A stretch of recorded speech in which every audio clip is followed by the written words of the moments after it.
ધક્કા ખાય અમુક ને લેડીઝ ને જો એમની હાલત શું છે 3 વાગ્યાના અમે છે ત્યાં લગી ખાતર મળી નહીં અમે ખેડૂતની જરૂર છે ને 5 વાગ્યાથી ઉઠીને અમારા ખાતર લેવા માટે લાઈન પડવી પડે છે. પાણીની કોઈ પ્રકારની વ્યવસ્થા નથી અહીંયા. ખરેખર ખેડૂતોને જે મળવું જોઈએ ખાતરની ખૂબ જરૂર છે. ઉપરથી ખાતર બિલકુલ ઓછું આવે છે. લાઈન પર અમે રહીએ ને તોય છતાં અમારે ખાતર 1-2 થેલી મળે. ત્યારે પરિસ્થિતિ એવી છે કે એક આધાર કાર્ડ પર અમે 2 થેલીથી વધારે કોઈને આપતા નથી. ધક્કા ખાય અમુક ને લેડીઝ ને જો એમની હાલત શું છે દોસા જોઈ લો ને તમે સામે કેવી દશા થઈ રહી માટે ધક્કામુક્કી થાય તો પણ ખાતર મળે ના નથી મળે અમને ખબર છે સ્ટોકમાં છે જ નહીં તો હમણાં ઓછો છે હમણાં લગભગ 150 કે 150 જેવી હશે ગુણી ખાતર સારું વળી અને મુશ્કેલી એમની એક લાઈન હોય એક અમારી પુરુષની હોય 4-3 વાગ્યાના લોકો જે એમના સવારમાં થોડી વાર સારું ચાલ્યું પછી પાછળથી આ બધું લાઈન વખડાય એટલે પછી ધક્કા ખાધા બધા એ તો કે કાયમ માટે ખાતર અહીંયા જોઈએ સ્ટોક માટે રાઠવા ધનસિંહભાઈ રૂપસિંહ ખડકવાડાથી આ ખાતર 1 થેલી મળે કે 2 થેલી મળે પણ આ ખાતર મળવું જોઈએ બધા માણસને. આટલું બધું માણસ તો અમે ઊભા છે એક માણસને લેણે પાડે તે શું થાય આટલી બધી પબ્લિક આ લેડીઝ બધી બાજુમાં ખવાઈ દીધી આ બાજુમાં ખવાઈ દીધી તે પછી ખાતર અમને મળતું કામ નહીં 3 વાગ્યાના અમે રાતના 3 વાગ્યાના અમે છે ત્યાં લગી ખાતર મળી નહીં અમે હજુ મુશ્કેલી ખાતર લીધા મુશ્કેલી પડે ખેડૂત માણસ છે રાઠવા તો પછી કેમ નહીં અમને ખાતર મળતું તે ખેડૂતની જરૂર છે ને કાંઈ આપણી થોડી જરૂર છે કાંઈ અનાજમાં ખુદી પાક ખાય ને પછી હું પાક ખાય 4-5 વાગે ના થાય અહીંયા ને તેની જોડી ખાતર થી શું કરતે અમે ડાલા માણસ રોખેડ દે અઠવાડિયે રોખેડ દે 15 દિવસ રોખેડ દે તેની જોડ તો ત્યાં ખેતીમાં હું નાખે દે પછી આમરી વેલાત કરે ને હા ખલાય ને કાંઈ ને હું કઈ રીતે રખડી કે લઈ આવવાના લઈ જવા મોટે કના આસ્તી તો ખલી તે કી લઈ જવાના તે ભીડે છે ને બધી ખેતીમાં નાખવા માટે નહીં મેળી ને કેટલા બધા પબ્લિક હા તે તની પડાપડી થઈ ગયા તો નહીં મેળી ને ખાતર અમે નહીં તો જવાય બી નહીં રહેલા માન ખેતરમાં નાખવું જોઈએ ને તો જવું પડે પાછું રખેડવું પડે 5 વાગ્યાના 3-4 વાગ્યાના આવું જ પડે.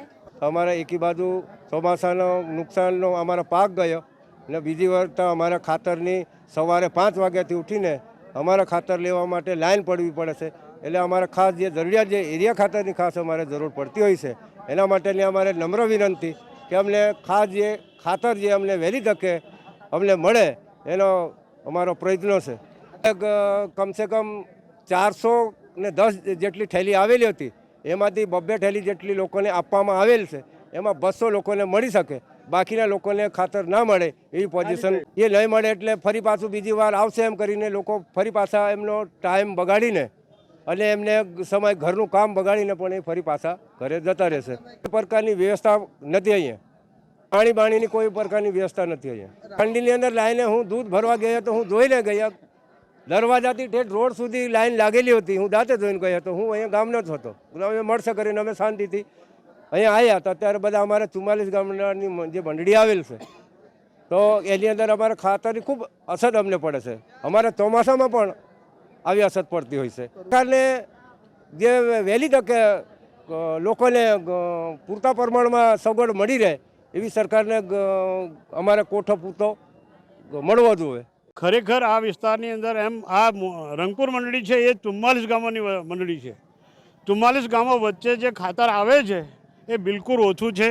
ખરેખર ખેડૂતોને જે મળવું જોઈએ એ એની માત્રાની અંદર તમારે ખેડૂતની અત્યારનો જે શિયાળુ પાક છે એ શિયાળુ પાકમાં મહત્ત્વનું આ વિસ્તારની અંદર વાવેતર થાય છે.